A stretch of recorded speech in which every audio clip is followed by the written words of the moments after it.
안녕하세요. 겨자씨TV 5번째 시간입니다. 밖에는 가을비가 주룩주룩 내리고 있습니다. 그동안 이웃을 내 몸처럼 사랑한 사람들의 삶을 3회에 걸쳐서 소개해 드렸습니다. 이웃을 위해 자신의 생명까지 내놓은 분들이 많지만 세상은 여전히 무례한 사람들로 인해 고통을 호소합니다. 얼마 전 무례한 시대를 품위 있게 건너는 법이라는 책을 읽어보았습니다. 이 책을 보면 무례함이 전 세계로 퍼져나가고 있다는 것을 알 수 있습니다. 무례함이란 예의가 없고 또는 예의를 갖추지 않는 것을 말합니다. 인간관계에서 가장 중요한 것은 무엇일까요? 저는 예의라고 생각을 합니다. 예의와 품위가 무너지면 인간관계도 쉽게 다 무너집니다. 예의란 아무리 급해도 새치기를 하지 않는 것, 지하철에서 큰 소리로 통화하지 않는 것, 마음이 내키지 않더라도 슬픈 이웃과 함께하는 것, 그리고 약속 시간을 지키는 것 등입니다. 그런데 갈수록 예의는 사라지고 무례함이 넘쳐나고 있습니다. 옛날에 우리나라를 동방예의지국이라고 부른 적이 있습니다. 그런데 지금은 동방예의지국이라는 그 호칭이 너무나 부끄럽습니다. 저자는 책에서 무례한 자의 행동을 소개합니다. 파란 신호등이 켜진 횡단보도를 한 여성이 두 아이와 함께 건너고 있는데 한 남자 운전자가 이들의 옆을 아슬아슬하게 스쳐 지나갑니다. 놀란 여성이 파란 신호등을 가리키면서 운전자에게 항의를 하자 그 남자는 창문을 내리고 이렇게 욕을 합니다. 이 닥쳐 미친 X야. 우리나라에도 이런 사람들이 적지 않습니다. 예의와 배려는 사라지고 거칠고 폭력적인 사람들이 시민들을 위협하고 있습니다. 사람의 언행이 거칠어지면서 품위와 도덕, 윤리 등은 쓸모없는 가치로 여겨져 설 자리가 없어졌습니다.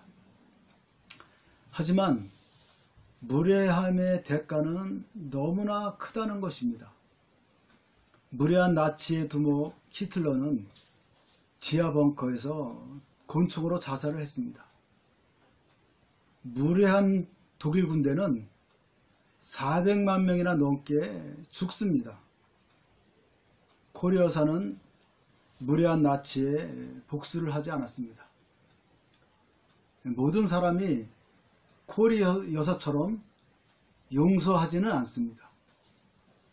연합군처럼 무례한 자들을 철저히 응징하려는 심판자가 있다는 것입니다. 무례하면은 반드시 대가를 치르게 되어 있습니다. 무례한 댓글들이 처벌을 받았고 무례한 자가 감옥에 가기도 합니다. 무례함과 위선과 뻔뻔함은 모두 악에서 나온다는 생각입니다. 우리나라에 무례한 정치들이 참 많습니다. 그들은 입만 열면 막말을 합니다. 3년 전 자신들의 요구를 들어주지 않는다고 기업의 임직원을 폭행한 노조원들이 있었습니다. 이렇게 무례할 수가 없습니다. 건설 현장에서 자신의 노조원을 고용하라며 노조끼리 폭력을 행하는 모습을 보면서 무례한 대한민국의 단면을 보는 것 같아 참 씁쓸합니다. 무례한 자와 뻔뻔한 자와 건방진 자들의 공통점을 아십니까? 이들은 모든 것을 혼자 독점하려고 한다는 것입니다. 이 세상에 다행히 품이 있는 사람들이 있습니다. 고등학교 학생 소년가정이 7살 날 동생에게 치킨을 먹이려고 가게를 기웃거립니다.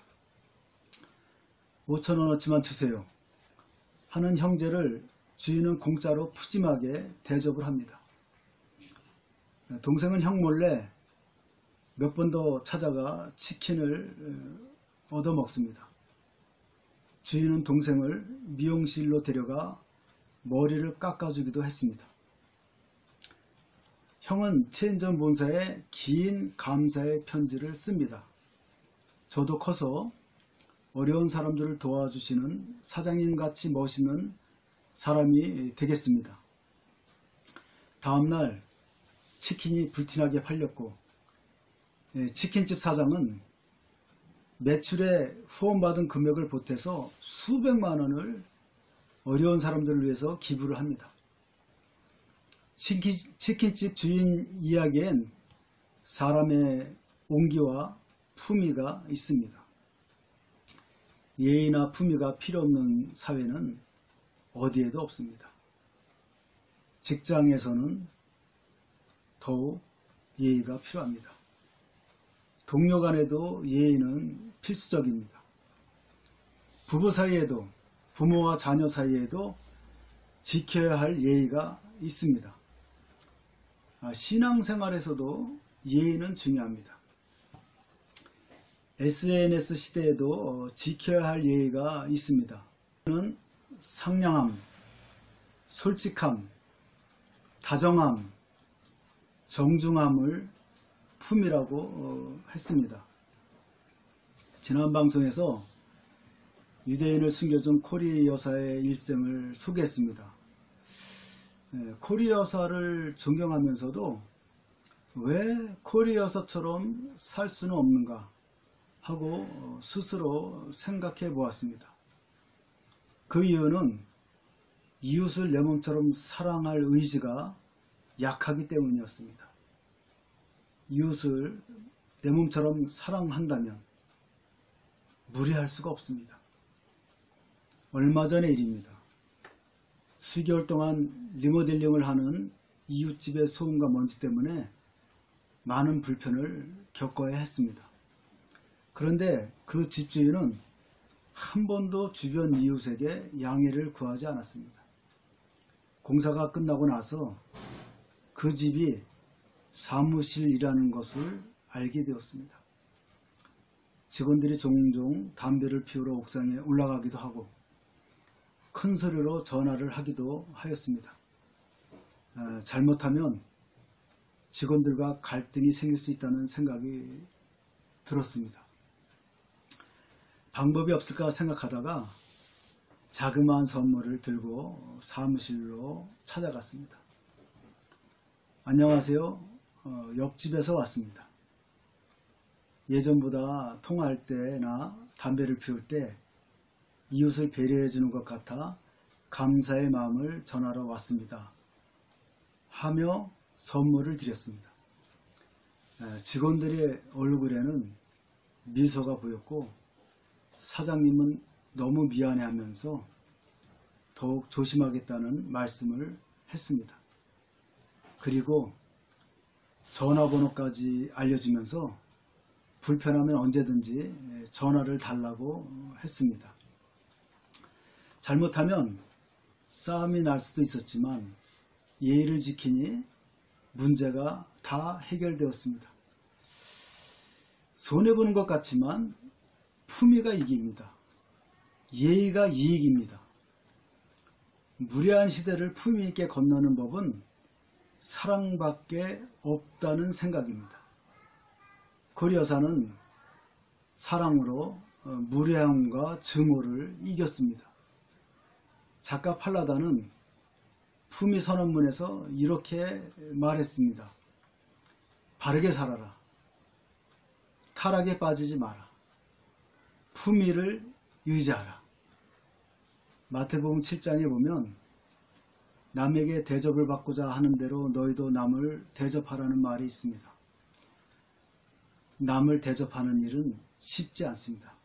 그러나 남을 대접하고 예의를 지키면 대접을 받습니다. 좋은 일이 있습니다. 오늘은 여기까지 하겠습니다. 감사합니다.